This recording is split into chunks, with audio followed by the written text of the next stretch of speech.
شەڕی پۆستی سەرۆک کۆمار دەستی پێکرد. پارتی و یەکێتیش بارەستەی زیادەڕۆن بەهۆی هەڵبژاردننی جێگری سەرۆکی پەرلەمان. بۆ یەکەم جار درزێکی گەورە کەوتۆتە نێوان پارتی و سوننا. قەرزی موچا لە هەرێمی کوردستان 30 تریلیۆن دینار تێدەپەڕێنێت. دوای ئەوەی ئەمڕۆ پەرلەمانی عێراق دەرگای خۆپاڵاوتنی بۆ پۆستی سەرۆک کۆمار کردەوە و تاوەکو ڕۆژی دووشەممە بەردەوام دەبێت. مەکتەبی سیاسی یەکێتی بڕیاری داوە لەسەر ئاستی مەکتەبی سیاسی کۆ ببێتەوە بۆ دیاریکردنی کاندیدێک بۆ پۆستە. هەرچی پارتیە داوا دەکات کاندیدەکە بەڕێکەوتن بێت لە نێوان لایەنە کوردستانیەکان، ئەو جار ئەوان پشتیوانی لێ دەکەن. پەرلەمانی عێراقیش دەبێت لە ماوەی مانگێکدا سەرۆک کۆمار هەڵبژێرێت. چاوەڕێ دەکرێت و پرۆسەیەش ناکۆکی زیاتر بخاتە ناو پارتی و یەکێتی و واب بکات کورد بەو شێوەیە لە پەرلەمانی عێراق هەیە دابەش بێت.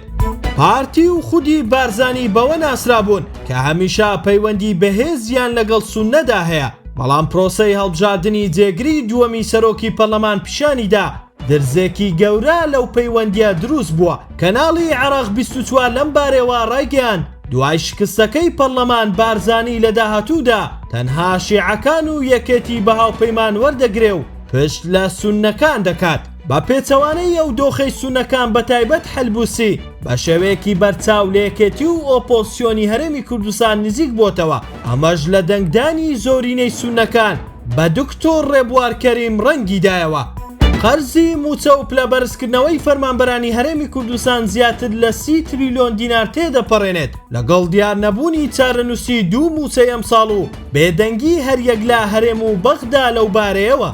ڕێکەوتنی هەرێم و بەغدا لەسەر دەستپێکردنەوەی هەناردەینەوەت لا 27 ئەیلولی ئەمساڵ کۆتایی بە کێشەی موچەی فەرمانبەرانی هەرێمی کوردستان نەهێنا. فەرمانبەران و خانەنشینان لە کۆتا ڕۆژەکانی ساڵی 2025 موچەی مانگی دەیان وەرگرت و چارەنووسی موچەی مانگەکانی 11 و 12 بەنادیاری ماوەتەوە. چیرۆکی قەرزی موچەی فەرمانبەران و خانەنشینانی هەرێمی کوردستان لە تەموزی ساڵی 2015ەوە دەستی پێکردووە، کاتێک بە پاساوی بڕینی بەشە بودجەی هەرێم لەلایەن بەغدادەوە قەیرانی دارایی و دابەزینی نرخی نەوتەوە.